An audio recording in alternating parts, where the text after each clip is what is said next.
Welcome to How to Study the Lord's Prayer, Disciples' Prayer. And tonight's topics include the introduction, which we're in right now, why this topic is important, recommended but not required resources, and then 5 strategies for studying the Lord's Prayer, Disciples' Prayer. And you can see those 5 listed there. So let's jump in and get started right away. Let me jump over to Logos. Here's the personal book I mentioned earlier. Notice that when you click on the menu, you can see the table of contents. All my notes are in here, as well as the various links to the things I'll be referring to. And again, that's included with the purchase of the webinar. And so why this topic? As breathing is necessary for physical life, prayer is necessary for spiritual life. This particular prayer, as you know, was taught by Christ to his disciples and was intended not only to guide them, but us and all believers in our prayers to God the Father through Christ our mediator with the help of the Holy Spirit. And I'll be honest with you guys, prayer is a discipline. It is a true spiritual discipline, which means it takes intention and effort, which also means sometimes we can, fall short in this area. And I'll be honest with you, sometimes our best prayer life is unfortunately when we're in trials. And what we really should be doing is praying daily so that we kind of work up the muscles, if I could say it that way, so that we're disciplined, we're praying regularly, and we're praying conversationally and effectively, not only for our needs, but those in the church and the lost around us. And if you find yourself neglecting prayer, think of that as kind of a way of weakening your Christian walk. Because when we stop praying, we really are removing ourselves from the greatest source of our spiritual life, the Father, the Son, and the Holy Spirit. So let's jump in with a couple resources. This is a vast topic, and much has been written on this. And what I wanted to do was focus more on the practical side of things. Even though we'll get a little bit academic at points, this really, the intention of this webinar is to keep it simple, make it practical so that you can actually take this and apply it going into 2020. Probably the best book that is very straightforward, breaks down the prayer, is John MacArthur's Alone with God. It came out in 1995, but over the years reading different books, it's still one of the easiest to read, comprehensive, and yet very practical. And what he does is he talks about the attitude of prayer. So he starts off a little bit earlier in Matthew 6, talks about a heart set on God, seeking the Lord in secret, then gets into the actual prayer and breaks it down into 7 components. These are principles, and we'll talk about this as we get towards the end.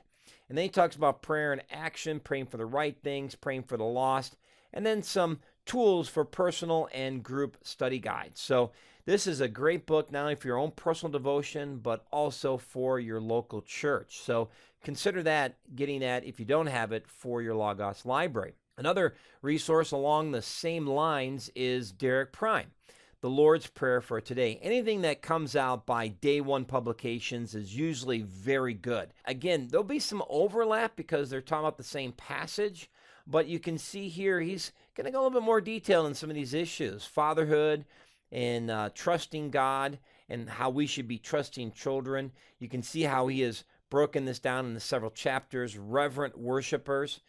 In the book, he gives you illustrations. I like the book because it's just easy to read and very, very practical. So take advantage of that. There's scriptures throughout it as well.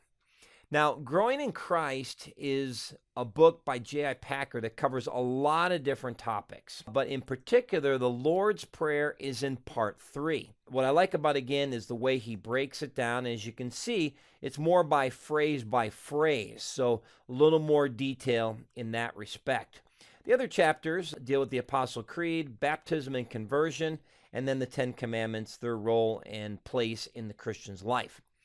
And then the last one, I've mentioned this in my training videos many times throughout the years, but it's Kenneth Boa's Handbook to Prayer. And in particular, what I like about it is the way he shows you how to pray this prayer in a practical way. And we'll get into more detail towards the end of this, but he breaks down the Lord's Prayer, Disciples' Prayer, into 8 forms: adoration, confession, renewal, petition, intercession, affirmation, thanksgiving, and closing prayer. And then he'll break that down. We'll come back to this when we get to the last part of 5 strategies for praying this prayer. Most likely you have one or more of these already in your library. So let's jump in right away. And remember, you feel free to ask questions throughout this webinar regarding this particular prayer. So there's 5 strategies for studying the Lord's Prayer because this prayer is really amazing, not only for its content, and that is just the practical content, but theologically, historically, even the way the prayer is structured, there is some really important things to see. And what we're going to do is dig a little bit deeper into this whole prayer. So first, what we want to do when we deal with the structure is leverage the harmony type resources. And it's very important that you recognize that these are not all built the same, even though they're all harmonies. Let me give you an example. I'm going to open up Eusebius of Caesarea. And when I go to Luke 11, 1 through 4, there I can see the Matthew in parallel.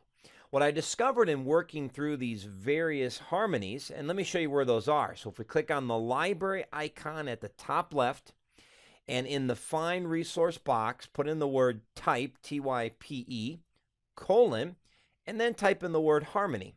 You can see all your harmony resources. And again, in review, a harmony is simply showing you the order and sequence of the events in the Gospels, and where the author believes they are identical, they put them side by side. Now, each one of these gospel harmonies are a little bit different. Some may just include Matthew, Mark, and Luke. Some will include all 4 Gospels. Some will put them more in chronological. Some will have commentary. Some will even synthesize them like the fourfold gospel. Some will have more chronological information, more historical information. Each one's a little bit different. So take advantage of these resources, open them up each to the Matthew passage and the Luke passage to see what they have to say. For example, if I go to A.T. Robertson and open up his Harmony of the Gospel, here we are in Luke 11, 1 through 13. Notice there's no parallel to Matthew. But if I go to Matthew 6 and I go to verse 5, you can see how he puts them all together in one paragraph. So not all harmonies deal with this text in the same way. So you'll want to go through all your harmonies to make sure you've identified the best ones that can help you study the structure. The reason I pull out the harmonies is I want to compare the 2 passages that discuss or reveal the Lord's Prayer, or better known as the disciples' prayer. Also, it shows us the context of what happened before and what follows. This can be very important to understand. Let's take another look at Burton Throckmorton, Gospel Parallels NRSV. I couldn't find this on the Logos website, so I'm not sure if they no longer sell it. It may be part of another package. You may or may not have it. But here again, he has it in a sort of a columnar format. We've got the Matthew 6, 9. Then we have the Mark 11, which he added as a parallel because it was related to prayer. And then the Luke passage 2 through 4. Notice there's footnotes to help you understand what is being discussed. So this is kind of neat because you get this extra cross-reference in there. The sections, 201, are further reading that would be related to this passage. Now I'm going to click on section 146. Here we see the 146 later in the chronology. So they're suggesting 2 different events, and that would make sense that it would be, because the first one in Matthew is the Sermon on the Mount, and this is later in Luke. So that's helpful, and I like the fact that it's in both places. Let's take a look at one more, Getting to Know Jesus, Harmony of the Gospels. He has it organized, as you can see in the sequence, but he adds comments at the left and organizes it structurally. So if we go down, we come to the model prayer, the invocation, the petitions for God's cause, his name, his kingdom, his will. Then for human need, sustenance, forgiveness, guidance, and deliverance. And then doxology, 1 point emphasized forgiveness. So it's almost really a preaching outline. And this is really helpful in getting you the big picture, a basic structure. Also, he inserts the cross-references where there's some overlap or there's some differences. And that is very helpful. All right, let me go ahead and close all of these 3 harmonies. And notice I've included the buy link where it's available in the Logos store in the personal book. But studying structure doesn't begin and end with the use of the harmonies. Here's a search I use all the time that I think you're going to find very helpful, and it's looking in your library for people who have discussions on the very structure of this particular passage. So let me run the search. It's search, basic search, all text, all resources. And the search phrase itself, let me populate it right in here. It's a little complicated, but let me walk you through it. So first, I have three things in parentheses: structure, chiasm, and parallel. And those are separated by commas. Now, when you do this in the search box, Logos sees these as an or statement. In other words, search for structure, or search for chiasm, or search for parallel. Those three words are typically used when discussing structure. So that's very useful. Then we have the Boolean operator near, which basically says, hey, within 20 or 30 words, I want to find some more information. And then we have the next group of items. Once again, in parentheses, separated by a comma.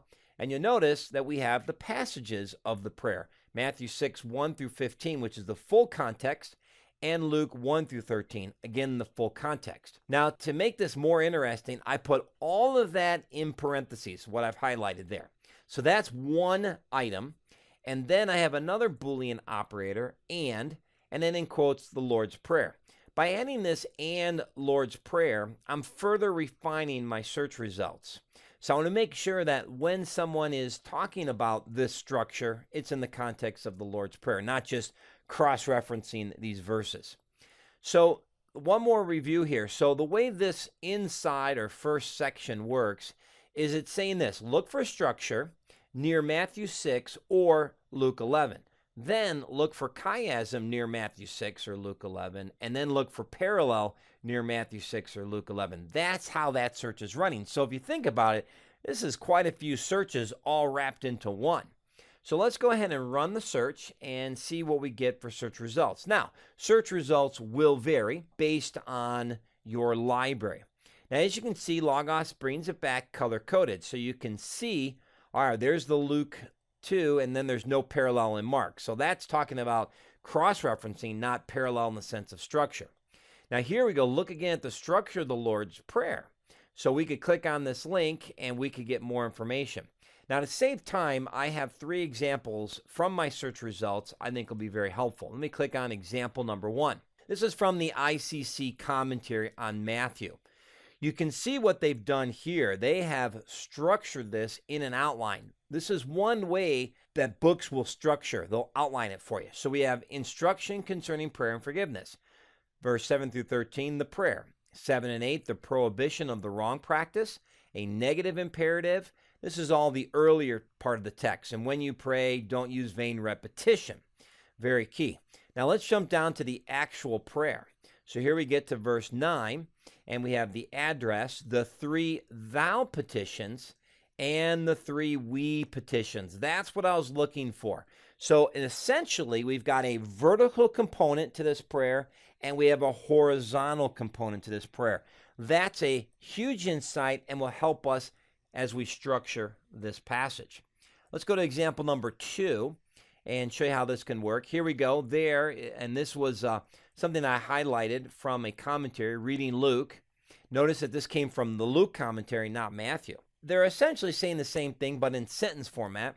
There is an address followed by 2 thou petitions and 3 us petitions. The 2 thou petitions are synonymous parallelism, meaning that they're repeating the same idea.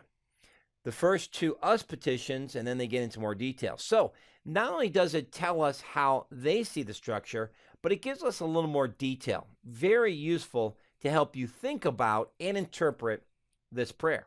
Let's go to example number 3, our last one. Now here, the prayer itself in Matthew begins with 1, typically Matthean formula as the invocation, Our Father in heaven. This is followed by 3 petitions, quite parallel in form, all of which end in su, or your, hence often called the you petitions, and employ divine passives, thus referring to the agency of God in the fulfillment of the petition. The third of these is slightly expanded by the prepositional phrase on earth as in heaven. Now again, they're giving you some other ideas. Now here's where you get some more insights. These brief petitions are in turn followed by two lengthier petitions that also reveal some parallelism. Matthew's final two petitions, although adversative, are again in parallel structure. The last four petitions involve the so-called we petitions. The traditional ending of the Lord's Prayer is, of course, not found in the earliest manuscripts. So you can see here we've got quite a bit more detail helping us think through how to structure this as well. Now, another way to find structural information related to this passage, and by the way, these principles would work for any passage, but let's go to the guides. So we're going to go to guides, and one of the features in Logos 8 that I love is that I can jump right to a section in a guide rather than open up the whole, for example, passage guide. So let's go ahead and click on guides, and in the find box, type in commentaries. I just typed in part of the word common, and now I can click on commentaries from the menu or from my tab up here. So I'm going to scroll down, and I'm not going to get it from the custom guides. I'm going to get it from Bible Reference Guides commentaries. There we go. So what we're going to do is we're going to put in our passage. Now in this case, we're going to put in Matthew 6, 1 through 15. Now that's the whole section, and we'll go ahead and press enter or select the verse from below. Now what's nice about the commentary section from the passage guide is we now have a list of all the commentaries, and we can simply click and read, click and read. This will save us a ton of time. And what we're doing is we're reading through the commentaries to see if any of these have some additional insights on the structure. Now I've got one I set aside, example 1 here, and here's a great example of what you would discover in the Bible Knowledge Commentary. Prayer is to begin with worship. God is addressed as our Father in heaven. Worship is the essence of all prayer. And then it goes on to say it in verses 1 through 18, Jesus used the word the Father 10 times. Only those who have true inner righteousness can address God in that way in worship. Reverence is a second element of prayer, for God's name is to be hallowed. So you see how they're working through this as a list 1 through 7 items, giving you some commentary along the way. So that is very useful for structure. Let's do this again, but let's do the guide with the Luke passage, Luke 11, 1 through 13. So we go ahead and press enter. You're going to see, for the most part, the same commentaries, but a little bit heavier dose on the Luke commentaries. Now I'm going to go ahead and click on the example 1,